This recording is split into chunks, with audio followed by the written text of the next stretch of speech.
ਧੰਨ ਧੰਨ ਸ੍ਰੀ ਗੁਰੂ ਗ੍ਰੰਥ ਸਾਹਿਬ ਜੀਓ। ਅੰਗ 43 ਸ੍ਰੀ ਰਾਗ ਮਹਿਲਾ ਪੰਜਵਾਂ। ਭਲਕੇ ਉੱਠ ਪਪੂਲੀਐ ਬਿਨ ਬੂਝੈ ਮੁਗਧ ਅਜਾਨ। ਹਰ ਰੋਜ਼ ਉਦਮ ਨਾਲ ਇਸ ਸਰੀਰ ਨੂੰ ਪਾਲੀ ਪੋਸੀਦਾ ਹੈ। ਜ਼ਿੰਦਗੀ ਦਾ ਮਨੋਰਥ ਸਮਝਣ ਤੋਂ ਬਿਨਾਂ ਇਹ ਮੂਰਖ ਤੇ ਬੇਸਮਝ ਹੀ ਰਹਿੰਦਾ ਹੈ। ਸੋ ਪਰਬ ਚਿਤ ਨਾ ਆਇਓ ਛੂਟੇਗੀ ਬੇਮਾਨ। ਇਸ ਨੂੰ ਕਿਤੇ ਉਹ ਪਰਮਾਤਮਾ ਜਿਸ ਨੇ ਇਸ ਨੂੰ ਪੈਦਾ ਕੀਤਾ ਹੈ ਚੇਤੇ ਨਹੀਂ ਆਉਂਦਾ ਤੇ ਆਖਰ ਇਹ ਮਸਾਣਾਂ ਵਿੱਚ ਸੁੱਟ ਦਿੱਤਾ ਜਾਏਗਾ। ਸਤਿਗੁਰ ਸੇਤੀ ਚਿੱਤ ਲਾਏ ਸਦਾ ਸਦਾ ਰੰਗਮਾਨ। ਹੇ ਪ੍ਰਾਣੀ, ਅਜੇ ਵੀ ਵੇਲਾ ਹੈ। ਆਪਣੇ ਗੁਰੂ ਨਾਲ ਚਿੱਤ ਜੋੜ ਤੇ ਪਰਮਾਤਮਾ ਦਾ ਨਾਮ ਸਿਮਰ ਕੇ ਸਦਾ ਕਾਇਮ ਰਹਿਣ ਵਾਲਾ ਆਤਮਿਕ ਆਨੰਦ ਮਾਣ। ਪ੍ਰਾਣੀ ਤੂੰ ਆਇਆ ਲਾਹਾ ਲੈਣ। ਹੇ ਪ੍ਰਾਣੀ, ਤੂੰ ਜਗਤ ਵਿੱਚ ਪਰਮਾਤਮਾ ਦੇ ਨਾਮ ਦਾ ਲਾਭ ਖੱਟਣ ਵਾਸਤੇ ਆਇਆ ਹੈ। ਲੱਗਾ ਕਿਤਕ ਪਕੜੇ ਸਭ ਮੁਕਤੀ ਚੱਲੀ ਰਹਿਣ। ਰਹਾਉ, ਤੂੰ ਕਿਸ ਖੁਆਰੀ ਵਾਲੇ ਕੰਮ ਵਿੱਚ ਰੁੱਝ ਪਿਆ ਹੈ। ਤੇਰੀ ਸਾਰੀ ਜ਼ਿੰਦਗੀ ਦੀ ਰਾਤ ਮੁੱਕਦੀ ਜਾ ਰਹੀ ਹੈ। ਰਹਾਉ, ਉਦਮ ਕਰੇ ਪਸ ਪੰਖੀਆਂ ਦਿਸੈ ਨਾਹੀ ਕਾਲ। ਪਸ਼ੂ ਕਲੋਲ ਕਰਦਾ ਹੈ, ਪੰਛੀ ਕਲੋਲ ਕਰਦਾ ਹੈ, ਪਸ਼ੂਆਂ ਨੂੰ ਪੰਛੀਆਂ ਨੂੰ ਮੌਤ ਨਹੀਂ ਦਿਸਦੀ। ਉਤੈ ਸਾਥ ਮਨੁੱਖ ਹੈ ਪਾਥਾ ਮਾਇਆ ਜਾਲ। ਪਰ ਮਨੁੱਖ ਵੀ ਉਸੇ ਹੀ ਸਾਥ ਵਿੱਚ ਜਾ ਰਲਿਆ ਹੈ। ਪਸ਼ੂ ਪੰਛੀ ਵਾਂਗ ਇਸ ਨੂੰ ਵੀ ਮੌਤ ਚੇਤੇ ਨਹੀਂ ਤੇ ਇਹ ਮਾਇਆ ਦੇ ਜਾਲ ਵਿੱਚ ਫਸਿਆ ਪਿਆ ਹੈ। ਮੁਕਤੇ ਸਈ ਭਾਲੀਐ ਜੇ ਸੱਚਾ ਨਾਮ ਸਮਾਲ। ਮਾਇਆ ਦੇ ਜਾਲ ਤੋਂ ਬਚੇ ਹੋਏ ਉਹੀ ਬੰਦੇ ਦਿਸਦੇ ਹਨ ਜਿਹੜੇ ਪਰਮਾਤਮਾ ਦਾ ਸਦਾ ਕਾਇਮ ਰਹਿਣ ਵਾਲਾ ਨਾਮ ਹਿਰਦੇ ਵਿੱਚ ਵਸਾਉਂਦੇ ਹਨ। ਜੋ ਘਰ ਛੱਡ ਗਵਾਵਣਾ ਸੋ ਲੱਗਾ ਮਨ ਮਾਹੇ। ਹੇ ਪ੍ਰਾਣੀ, ਜਿਹੜਾ ਇਹ ਘਰ ਛੱਡ ਕੇ ਸਦਾ ਲਈ ਤੁਰ ਜਾਣਾ ਹੈ ਉਹ ਤੈਨੂੰ ਆਪਣੇ ਮਨ ਵਿੱਚ ਪਿਆਰਾ ਲੱਗ ਰਿਹਾ ਹੈ। ਜਿੱਥੇ ਜਾਏ ਤਤ ਵਰਤਣਾ ਤਿਸ ਕੀ ਚਿੰਤਾ ਨਾਹੀਂ। ਤੇ ਜਿੱਥੇ ਜਾ ਕੇ ਤੇਰਾ ਵਾਹ ਪੈਣਾ ਹੈ ਉਸ ਦਾ ਤੈਨੂੰ ਰੱਤਾ ਵੀ ਫਿਕਰ ਨਹੀਂ। ਪਾਥੈ ਸਈ ਨਿਕਲੇ ਜੇ ਗੁਰ ਕੀ ਪੈਰੀ ਪਾਹੇ। ਸਭ ਜੀ ਮਾਇਆ ਦੇ ਮੋਹ ਵਿੱਚ ਫਸੇ ਪਏ ਹਨ। ਇਸ ਮੋਹ ਵਿੱਚ ਫਸੇ ਹੋਏ ਉਹੀ ਬੰਦੇ ਨਿਕਲਦੇ ਹਨ ਜਿਹੜੇ ਗੁਰੂ ਦੀ ਚਰਨੀ ਪੈ ਜਾਂਦੇ ਹਨ। ਕੋਈ ਰੱਖ ਨਾ ਸਕੇ ਦੂਜਾ ਕੋ ਨਾ ਦਿਖਾਏ। ਪਰ ਮਾਇਆ ਦਾ ਮੋਹ ਹੈ ਹੀ ਬੜਾ ਪ੍ਰਬਲ। ਇਸ ਵਿੱਚੋਂ ਗੁਰੂ ਤੋਂ ਬਿਨਾਂ ਕੋਈ ਬਚਾ ਨਹੀਂ ਸਕਦਾ। ਗੁਰੂ ਤੋਂ ਬਿਨਾਂ ਅਜਿਹੀ ਸਮਰੱਥਾ ਵਾਲਾ ਕੋਈ ਨਹੀਂ ਦਿਸਦਾ। ਚਾਰੇ ਕੁੰਡਾ ਭਲ ਕੇ ਆਏ ਪਿਆ ਸਰਨਾਏ। ਮੈਂ ਤਾਂ ਸਾਰੀ ਸ੍ਰਿਸ਼ਟੀ ਢੂੰਡ ਕੇ ਗੁਰੂ ਦੀ ਸ਼ਰਨ ਆ ਪਿਆ ਹਾਂ। ਨਾਨਕ ਸੱਚੇ ਪਾਤਸ਼ਾਹ ਰੂਪ ਦਾ ਲਿਆ ਕਢਾਏ। ਹੇ ਨਾਨਕ, ਸੱਚੇ ਪਾਤਸ਼ਾਹ ਨੇ ਗੁਰੂ ਨੇ ਮੈਨੂੰ ਮਾਇਆ ਦੇ ਮੋਹ ਦੇ ਸਮੁੰਦਰ ਵਿੱਚ ਡੁੱਬਦੇ ਨੂੰ ਕੱਢ ਲਿਆ ਹੈ। ਸ੍ਰੀ ਰਾਗ ਮਹਿਲਾ ਪੰਜਵਾਂ। ਘੜੀ ਮਹੋਤ ਕਾ ਪ੍ਰਾਹੁਣਾ ਕਾਜ ਸਵਾਰਨ ਹਰ। ਕਿਸੇ ਦੇ ਘਰ ਘੜੀ ਦੋ ਘੜੀ ਲਈ ਗਿਆ ਹੋਇਆ ਕੋਈ ਪ੍ਰਾਹੁਣਾ ਉਸ ਘਰ ਦੇ ਕੰਮ ਸਵਾਰਨ ਵਾਲਾ ਬਣ ਬੈਠੇ ਤਾਂ ਹਾਸੋਹੀਣਾ ਹੀ ਹੁੰਦਾ ਹੈ। ਤਿਵੇਂ ਜੀਵ ਇਸ ਜਗਤ ਵਿੱਚ ਘੜੀ ਦੋ ਘੜੀਆਂ ਦਾ ਭਰਾਉਣਾ ਹੈ, ਪਰ ਇਸ ਦੇ ਹੀ ਕੰਮ ਧੰਦੇ ਨਜਿੱਠਣ ਵਾਲਾ ਬਣ ਜਾਂਦਾ ਹੈ। ਮਾਇਆ ਕਾਮ ਵਿਆਪਿਆ ਸਮਝੇ ਨਾਹੀਂ ਕਾ ਵਾਰ।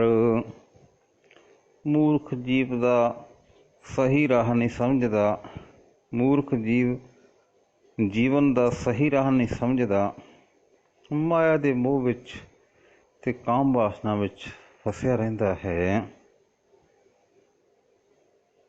ਉੱਠ ਚੱਲਿਆ ਪਛਤਾਇਆ ਭਰਿਆ ਬਸ ਜੰਧਾਰ। ਜਦੋਂ ਇੱਥੋਂ ਉੱਠ ਕੇ ਤੁਰ ਪੈਂਦਾ ਹੈ ਤਾਂ ਪਛਤਾਉਂਦਾ ਹੈ, ਪਰ ਉਸ ਵੇਲੇ ਪਛਤਾਇਆ ਕੀ ਬਣਦਾ ਹੈ, ਜਮਾਂ ਦੇ ਵਸ ਪੈ ਜਾਂਦਾ ਹੈ। ਅੰਧੇ ਤੂੰ ਬੈਠਾ ਕੰਧੀ ਪਾਹੇ। ਹੇ ਮਾਇਆ ਦੇ ਮੋਹ ਵਿੱਚ ਅੰਨੇ ਹੋਏ ਜੀਵ, ਜਿਵੇਂ ਕੋਈ ਰੁੱਖ ਨਦੀ ਦੇ ਕੰਢੇ ਉੱਤੇ ਉੱਗਾ ਹੋਇਆ ਹੋਵੇ ਤੇ ਕਿਸੇ ਵੀ ਵੇਲੇ ਕੰਢੇ ਨੂੰ ਢਾਹ ਲੱਗ ਕੇ ਰੁੱਖ ਨਦੀ ਵਿੱਚ ਰੁੜ ਜਾਂਦਾ ਹੈ, ਤਿਵੇਂ ਤੂੰ ਮੌਤ ਨਦੀ ਦੇ ਕੰਢੇ ਉੱਤੇ ਬੈਠਾ ਹੋਇਆ ਹੈ। ਪਤਾ ਨਹੀਂ ਕਿਹੜੇ ਵੇਲੇ ਤੇਰੀ ਮੌਤ ਆ ਜਾਏ। ਜੇ ਹੋਵੀ ਪੂਰਬ ਲਿਖਿਆ ਤਾਂ ਗੁਰ ਕਾ ਵਚਨ ਕਮਾਹੇ। ਰਹਾਉ ਜੇ ਤੇਰੇ ਮੱਥੇ ਉੱਤੇ ਪੂਰਬਲੇ ਜਨਮ ਵਿੱਚ ਕੀਤੀ ਕਮਾਈ ਦਾ ਚੰਗਾ ਲੇਖ ਲਿਖਿਆ ਹੋਇਆ ਹੋਵੇ ਤਾਂ ਤੂੰ ਗੁਰੂ ਦਾ ਉਪਦੇਸ਼ ਕਮਾ ਲਏ। ਗੁਰੂ ਦੇ ਉਪਦੇਸ਼ ਅਨੁਸਾਰ ਆਪਣਾ ਜੀਵਨ ਬਣਾਏ ਤੇ ਆਤਮਿਕ ਮੌਤ ਤੋਂ ਬਚ ਜਾਏ। ਰਹਾਉ ਹਰੀ ਨਾਹੀਂ ਨਾ ਡੱਡਰੀ ਪੱਕੀ ਵੱਢਣ ਹਾਰ। ਇਹ ਜ਼ਰੂਰੀ ਨਹੀਂ ਕਿ ਹਰੀ ਖੇਤੀ ਨਾ ਵੱਢੀ ਜਾਏ, ਡੱਡਰੀ ਤੇ ਆਈ ਹੋਈ ਅੱਧ ਪੱਕੀ ਨਾ ਵੱਢੀ ਜਾਏ ਤੇ ਸਿਰਫ ਪੱਕੀ ਹੋਈ ਹੀ ਵੱਢੀ ਜਾਏ। ਲੈ ਲੈ ਦਾਤ ਪਹੁੰਚਿਆ ਲਾਵੇ ਕਰ ਤਿਆਰ। ਖੇਤ ਦਾ ਮਾਲਕ ਜਦੋਂ ਚਾਹੁੰਦਾ ਹੈ ਵਾਢੀ ਤਿਆਰ ਕਰਦਾ ਹੈ, ਜੋ ਦਾਤਰੇ ਲੈ ਲੈ ਕੇ ਖੇਤ ਵਿੱਚ ਆ ਪਹੁੰਚਦੇ ਹਨ। ਜਾ ਹੋਇਆ ਹੁਕਮ ਕਿਰਸਾਨ ਦਾ ਤਾਂ ਲੂਣ ਮਿਣਿਆ ਖੇਤਾਰ।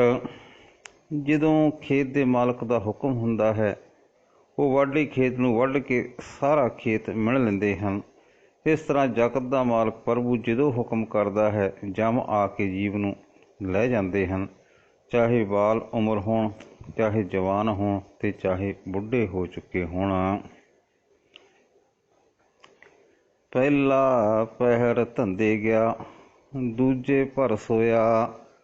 ਮਾਇਆ ਗਰਾਸੇ ਮੂਰਖ ਮਨੁੱਖ ਦੀ ਜੀਵਨ ਰਾਤ ਦਾ ਪਹਿਲਾ ਪਹਿਰ ਦੁਨੀਆ ਦੇ ਧੰਦਿਆਂ ਵਿੱਚ ਬੀਤ ਜਾਂਦਾ ਹੈ, ਦੂਜੇ ਪਹਿਰ ਮੋਹ ਦੀ ਨੀਂਦ ਵਿੱਚ ਰੱਜ ਕੇ ਸੁੱਤਾ ਰਹਿੰਦਾ ਹੈ। ਤੀਜੇ ਝਾਖ ਚਖਾਇਆ ਚੌਥੇ ਭੋਰ ਪਿਆ। ਤੀਜੇ ਪਹਿਰ ਵਿਸ਼ੇ ਭੋਗਦਾ ਰਹਿੰਦਾ ਹੈ ਅਤੇ ਚੌਥੇ ਪਹਿਰ ਆਖਰ ਦਿਨ ਚੜ੍ਹ ਪੈਂਦਾ ਹੈ, ਬੁਢੇਪਾ ਆ ਕੇ ਮੌਤ ਆ ਕੂਕਦੀ ਹੈ। ਕਦ ਹੀ ਚਿਤ ਨ ਆਇਓ ਜਿਨ ਜੀਓ ਪਿੰਡ ਦੀਆ। ਜਿਸ ਪ੍ਰਭੂ ਨੇ ਇਸ ਨੂੰ ਜਿੰਦ ਤੇ ਸਰੀਰ ਦਿੱਤਾ ਹੈ, ਉਹ ਕਦੇ ਵੀ ਇਸ ਦੇ ਚਿੱਤ ਵਿੱਚ ਨਹੀਂ ਆਉਂਦਾ, ਉਸ ਨੂੰ ਕਦੇ ਵੀ ਯਾਦ ਨਹੀਂ ਕਰਦਾ। ਸਾਧ ਸੰਗਤ ਕੋ ਵਾਰਿਆ ਜੀਉ ਕੀਆ ਕੁਰਬਾਨ। ਹੇ ਨਾਨਕ, ਮੈਂ ਸਾਧ ਸੰਗਤ ਤੋਂ ਸਦਕੇ ਜਾਂਦਾ ਹਾਂ, ਸਾਧ ਸੰਗਤ ਤੋਂ ਆਪਣੀ ਜਿੰਦ ਕੁਰਬਾਨ ਕਰਦਾ ਹਾਂ। ਜਿਸ ਤੇ ਸੋਝੀ ਮਨ ਪਈ ਮਿਲਿਆ ਪੁਰਖ ਸਜਾਨ। ਕਿਉਂਕਿ ਸਾਧ ਸੰਗਤ ਤੋਂ ਹੀ ਮਨ ਵਿੱਚ ਪ੍ਰਭੂ ਦੇ ਸਿਮਰਨ ਦੀ ਸੂਝ ਪੈਦਾ ਹੁੰਦੀ ਹੈ। ਸਾਧ ਸੰਗਤ ਦੇ ਰਾਹੀਂ ਹੀ ਸਭ ਦੇ ਦਿਲ ਦੀ ਜਾਣਨ ਵਾਲਾ ਅਕਾਲ ਪੁਰਖ ਮਿਲਦਾ ਹੈ। ਨਾਨਕ ਡਿਠਾ ਸਦਾ ਨਾਲ ਹਰ ਅੰਤਰਜਾਮੀ ਜਨ। ਹੇ ਨਾਨਕ, ਅੰਤਰਜਾਮੀ ਸਜਾਨ ਪ੍ਰਭੂ ਨੂੰ ਸਾਧ ਸੰਗਤ ਦੀ ਕਿਰਪਾ ਨਾਲ ਹੀ ਮੈਂ ਸਦਾ ਆਪਣੇ ਅੰਗ ਸੰਗ ਵੇਖਿਆ ਹੈ। ਸ੍ਰੀ ਰਾਗ ਮਹਿਲਾ ਪੰਜਵਾਂ। ਸਭੇ ਗੱਲਾਂ ਵਿਸਰਨ ਇੱਕੋ ਵਿਸਰ ਨਾ ਜਾਊਂ। ਮੇਰੀ ਤਾਂ ਸਦਾ ਇਹੀ ਅਰਦਾਸ ਹੈ ਕਿ ਹੋਰ ਸਾਰੀਆਂ ਗੱਲਾਂ ਬੇਸ਼ੱਕ ਭੁੱਲ ਜਾਣ, ਪਰ ਇੱਕ ਪਰਮਾਤਮਾ ਦਾ ਨਾਮ ਮੈਨੂੰ ਕਦੇ ਨਾ ਭੁੱਲੇ। ਧੰਦਾ ਸਭ ਜਲਾਏ ਕੈ ਗੁਰ ਨਾਮ ਦੀਆ ਸੱਚ ਸਵਾਓ। ਧੰਦਾ ਸਭ ਜਲਾਏ ਕੇ ਗੁਰ ਨਾਮ ਦੀਆ ਸੱਚ ਸਵਾਓ। ਗੁਰੂ ਨੇ ਦੁਨੀਆ ਦੇ ਧੰਦਿਆਂ ਦਾ ਮੇਰਾ ਸਾਰਾ ਮੋਹ ਸਾੜ ਕੇ ਮੈਨੂੰ ਪ੍ਰਭੂ ਦਾ ਨਾਮ ਦਿੱਤਾ ਹੈ। ਇਹ ਸਦਾ ਥਿਰ ਨਾਮ ਹੀ ਹੁਣ ਮੇਰਾ ਜੀਵਨ ਮਨੋਰਥ ਹੈ।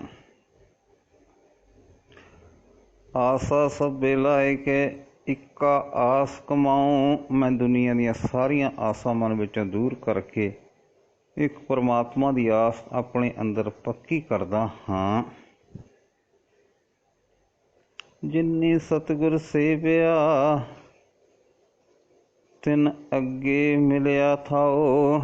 ਜਿਨ੍ਹਾਂ ਬੰਦਿਆਂ ਨੇ ਸਤਿਗੁਰ ਦਾ ਆਸਰਾ ਲਿਆ ਹੈ ਉਹਨਾਂ ਨੂੰ ਪਰਲੋਕ ਵਿੱਚ ਪ੍ਰਭੂ ਦੀ ਦਰਗਾਹ ਵਿੱਚ ਆਦਰ ਮਿਲਦਾ ਹੈ।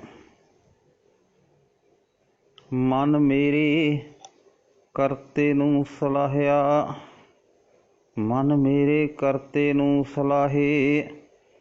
ਹੇ ਮੇਰੇ ਮਨ, ਕਰਤਾਰ ਦੀ ਸਿਫਤ ਸਲਾਹ ਕਰ। ਛੋ ਸਭੈ ਛੋੜ ਸਿਆਣਪਾਂ ਗੁਰ ਕੀ ਪੈਰੀ ਪਾਹੀ ਰਹਾਉ। ਪਰ ਇਹ ਸਿਫਤ ਸਲਾਹ ਦੀ ਦਾਤ ਗੁਰੂ ਪਾਸੋਂ ਮਿਲਦੀ ਹੈ, ਸੋ ਤੂੰ ਸਾਰੀਆਂ ਚਤਰਾਈਆਂ ਛੱਡ ਕੇ ਗੁਰੂ ਦੇ ਚਰਨਾਂ ਵਿੱਚ ਢਹਿ ਪਾਓ ਰਹਾਓ। ਦੁੱਖ ਭੁੱਖ ਨਹੀਂ ਵਿਆਪੀ ਜੇ ਸੁਖ ਦਾਤਾ ਮਨ ਹੋਏ। ਜੇ ਸੁੱਖਾਂ ਦਾ ਦੇਣ ਵਾਲਾ ਪਰਮਾਤਮਾ ਮਨ ਵਿੱਚ ਵਸ ਪਏ ਤਾਂ ਨਾ ਦੁਨੀਆ ਦੇ ਦੁੱਖ ਜ਼ੋਰ ਪਾ ਸਕਦੇ ਹਨ, ਨਾ ਮਾਇਆ ਦੀ ਤ੍ਰਿਸ਼ਨਾ ਜ਼ੋਰ ਪਾ ਸਕਦੀ ਹੈ। ਕਿਤ ਹੀ ਕੰਮ ਨ ਛੀਜੀਐ ਜਾਂ ਹਿਰਦੇ ਸੱਚਾ ਸੋਏ। ਜਦੋਂ ਹਿਰਦੇ ਵਿੱਚੋਂ ਸਦਾ ਥਿਰ ਰਹਿਣ ਵਾਲਾ ਪਰਮਾਤਮਾ ਵਸਦਾ ਹੋਵੇ ਤਾਂ ਕਿਸੇ ਵੀ ਕੰਮ ਵਿੱਚ ਲੱਗੀਏ ਆਤਮਿਕ ਜੀਵਨ ਕਮਜ਼ੋਰ ਨਹੀਂ ਹੁੰਦਾ। ਜਿਸ ਤੂੰ ਰੱਖੇ ਹੱਥ ਦੇ ਤਿਸ ਮਾਰ ਨਾ ਸਕੈ ਕੋਏ। ਹੇ ਪ੍ਰਭੂ, ਜਿਸ ਮਨੁੱਖ ਨੂੰ ਤੂੰ ਆਪਣੇ ਹੱਥ ਦੇ ਕੇ ਵਿਕਾਰਾਂ ਵੱਲੋਂ ਬਚਾਉਂਦਾ ਹੈ, ਕੋਈ ਵਿਕਾਰ ਉਸ ਨੂੰ ਆਤਮਿਕ ਮੌਤ 'ਤੇ ਮਾਰ ਨਹੀਂ ਸਕਦਾ। ਸੁਖ ਦਾਤਾ ਗੁਰ ਸੇਵੀਐ ਸਭ ਅਵਗੁਣ ਕੱਢੈ ਧੋਏ। ਆਤਮਿਕ ਆਨੰਦ ਦੇਣ ਵਾਲੇ ਸਤਿਗੁਰੂ ਦੀ ਸ਼ਰਨ ਲੈਣੀ ਚਾਹੀਦੀ ਹੈ। ਸਤਿਗੁਰੂ ਮਨ ਵਿੱਚੋਂ ਸਾਰੇ ਅਵਗੁਣ ਧੋ ਕੇ ਕੱਢ ਦਿੰਦਾ ਹੈ। ਸੇਵਾ ਮੰਗੈ ਸੇਵਕੋ ਲਾਈਆਂ ਆਪਣੀ ਸੇਵ। ਹੇ ਪ੍ਰਕਾਸ਼ ਰੂਪ ਪ੍ਰਭੂ, ਮੈਂ ਸੇਵਕ ਤੇਰੇ ਪਾਸੋਂ ਉਹਨਾਂ ਜੀਵ ਇਸਤਰੀਆਂ ਦੀ ਸੇਵਾ ਦਾ ਦਾਨ ਮੰਗਦਾ ਹਾਂ ਜਿਨ੍ਹਾਂ ਨੂੰ ਤੂੰ ਆਪਣੀ ਸੇਵਾ ਵਿੱਚ ਲਾਇਆ ਹੋਇਆ ਹੈ। ਸਾਧੂ ਸੰਗ ਮਸਕ ਤੇ ਝੂਠੇ ਭਾਵਾਂ ਦੇਵ। ਹੇ ਪ੍ਰਭੂ, ਜੇ ਤੂੰ ਹੀ ਮਿਹਰ ਕਰੇ ਤਾਂ ਮੈਨੂੰ ਸਾਧ ਸੰਗਤ ਦੀ ਪ੍ਰਾਪਤੀ ਹੋਵੇ ਤੇ ਸੇਵਾ ਦੀ ਦਾਤ ਮਿਲੇ। ਸਭ ਕਿਛ ਵਸਗਤ ਸਹਿਬ ਆਪਣੇ ਕਰਨ ਕਰੀਬ। ਹਰੇਕ ਦਾਤ ਮਾਲਕ ਦੇ ਆਪਣੇ ਅਖਤਿਆਰ ਵਿੱਚ ਹੈ, ਉਹ ਆਪ ਹੀ ਸਭ ਕੁਝ ਕਰਨ ਕਰਾਉਣ ਜੋਗਾ ਹੈ। ਸਤਿਗੁਰ ਕੇ ਬਲਿਹਾਰਨੇ ਮਨਸਾ ਸਭ ਪੁਰੇਵ। ਮੈਂ ਆਪਣੇ ਸਤਿਗੁਰੂ ਤੋਂ ਸਦਕੇ ਜਾਂਦਾ ਹਾਂ। ਸਤਿਗੁਰੂ ਮੇਰੀਆਂ ਸਾਰੀਆਂ ਲੋੜਾਂ ਪੂਰੀਆਂ ਕਰਨ ਵਾਲਾ ਹੈ। ਇੱਕੋ ਦਿਸੇ ਸੱਜਣੋ ਇੱਕੋ ਭਾਈ ਮੀਤ। ਜਗਤ ਵਿੱਚ ਇੱਕ ਪਰਮਾਤਮਾ ਹੀ ਅਸਲ ਸੱਜਣ ਦਿਸਦਾ ਹੈ। ਉਹੀ ਇੱਕ ਅਸਲੀ ਭਰਾ ਹੈ ਤੇ ਮਿੱਤਰ ਹੈ। ਇਕਸੈ ਦੀ ਸਮੱਗਰੀ ਇਕਸੈ ਦੀ ਹੈ ਰੀਤ। ਦੁਨੀਆ ਦਾ ਸਾਰਾ ਧਨ ਪਦਾਰਥ ਉਸ ਇੱਕ ਪਰਮਾਤਮਾ ਦਾ ਹੀ ਦਿੱਤਾ ਹੋਇਆ ਹੈ। ਉਸੇ ਦੀ ਹੀ ਮਰਿਆਦਾ ਜਗਤ ਵਿੱਚ ਚੱਲ ਰਹੀ ਹੈ। ਇੱਕ ਸਿਉ ਮਨ ਮਾਨਿਆ ਤਾਂ ਹੋਇਆ ਨਿਸ਼ਚਲ ਚੀਤ।